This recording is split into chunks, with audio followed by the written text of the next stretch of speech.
Part 2. The Age of Ashes. The wind changed in Sudan. Not a clean wind, not a summer wind, but a wind heavy with smoke, a wind that carried the smell of burnt homes, gunpowder, and the soft, metallic scent of blood. It started gradually, like the quiet groan of a dying earth, and then all at once the world tilted into fire. Long before Sudan burst into flames, the seeds of genocide were already planted in the deserts of Darfur. They were called the Janjaweed, devils on horseback. They were not an army, not yet, just men from Arab nomadic tribes armed by the government, promised land, power, and permission. They rode into villages with faces wrapped in scarves, rifles glinting beneath the sun, horses pounding the earth. Their orders were simple: clear the land. Civilians, enemy. Villages, targets. Women, spoils of war. In the beginning, the world didn't see. In the beginning, the world didn't listen. In the beginning, the world didn't believe that such simple men could carry out such massive destruction. But the Janjaweed learned quickly. Violence was easy. Power was intoxicating. And impunity, the assurance that no one would punish them, was the sweetest poison of all.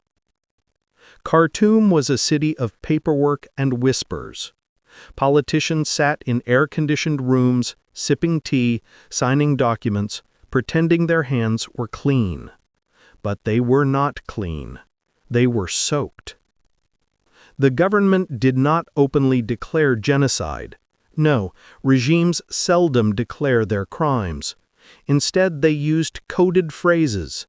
Local militias will handle security. We must eliminate the rebels. Clear the unstable zones. But everyone understood what these phrases meant. The Janjaweed were not acting alone.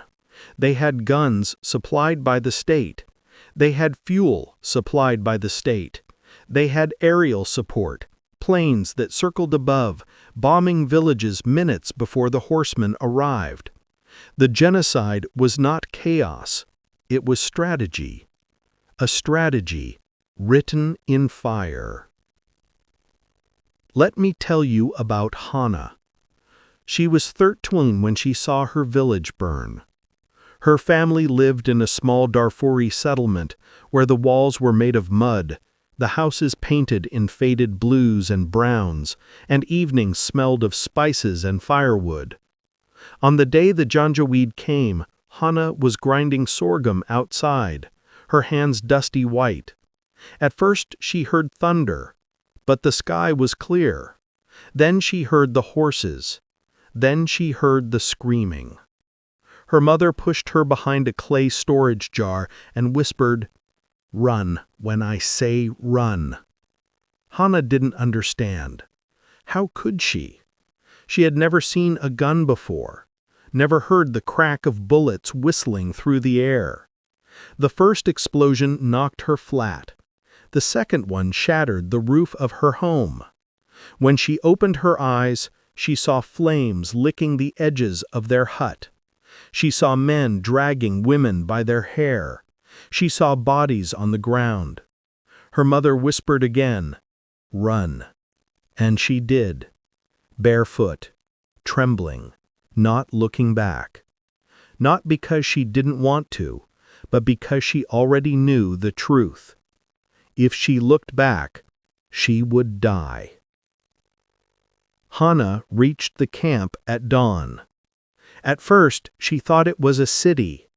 A strange city made of white cloth and mud stretching farther than she could see. This was Kalma Camp, one of the largest displacement camps in Darfur. It was not a home. It was a graveyard of memories. Thousands lived there, then tens of thousands, then hundreds of thousands. Families cooked on scraps of metal.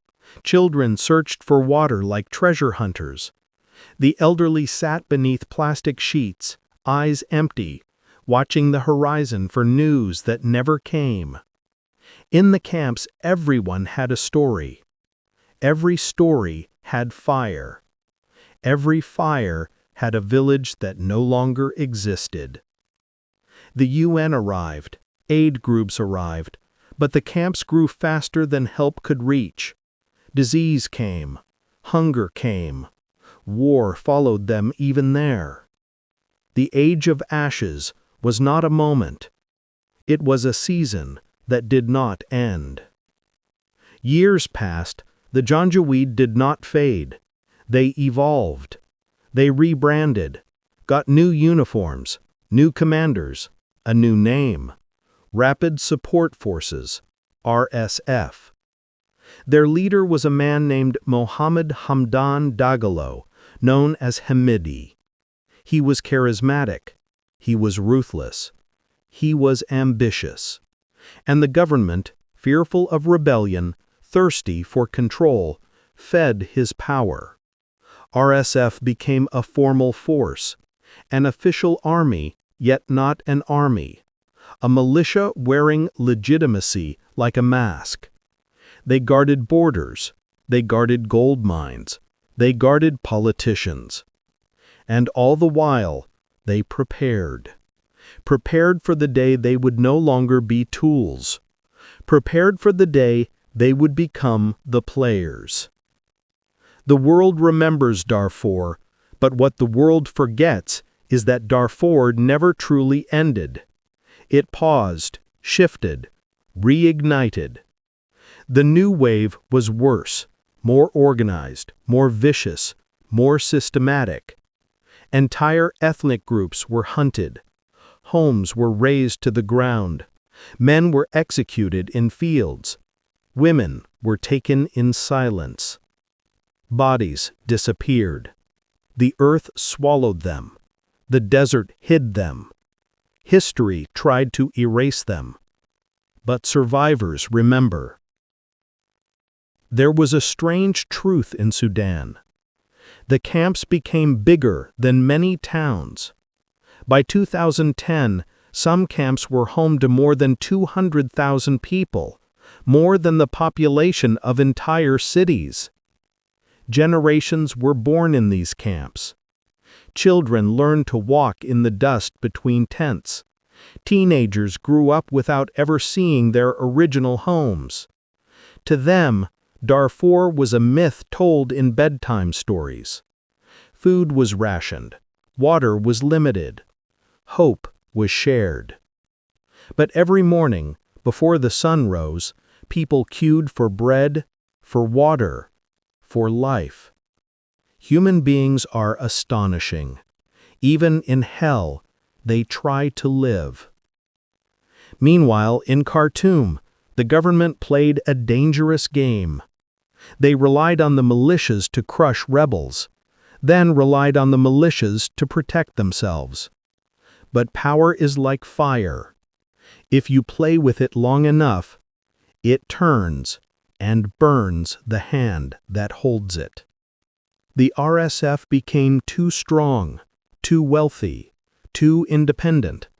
They controlled gold mines. They controlled borders.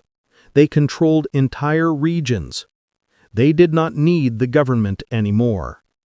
Sudan was now a land with two armies, one official, one unofficial, each hungry for dominance. There was a man named Yasir, a teacher, a father of three, a gentleman who loved books more than news. He survived Darfur, survived the camps, survived the long journey to Khartoum. He rebuilt his life, got a job, found a home, enrolled his eldest daughter in school. One night he told a friend, "We thought the worst had passed." But the worst was only resting. The war between RSF and SAF erupted in 2023 like a storm. Khartoum became Darfur. Darfur became a battlefield again.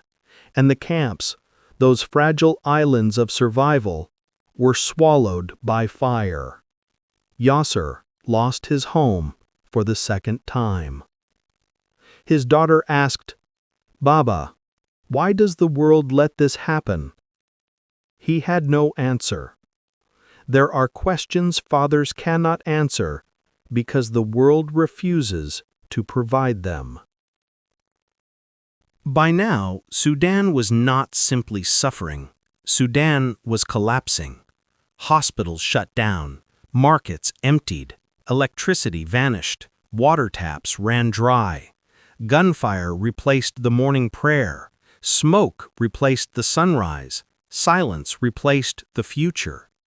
Children walked streets where bodies lay, women searched for husbands who disappeared, men dug graves for neighbors they barely knew. The young fled, the old stayed, the brave documented, the world scrolled past the footage. Sudan was burning, and the world called it conflict. But the people living it had another name. We are witnessing the death of our country. When the fire consumes a forest, the ashes remain as testimony.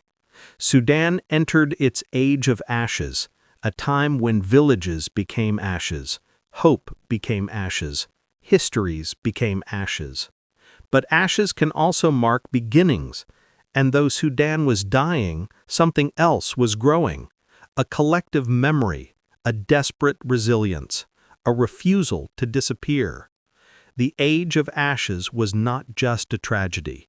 It was a truth the world needed to hear. And this story, their story, was far from over.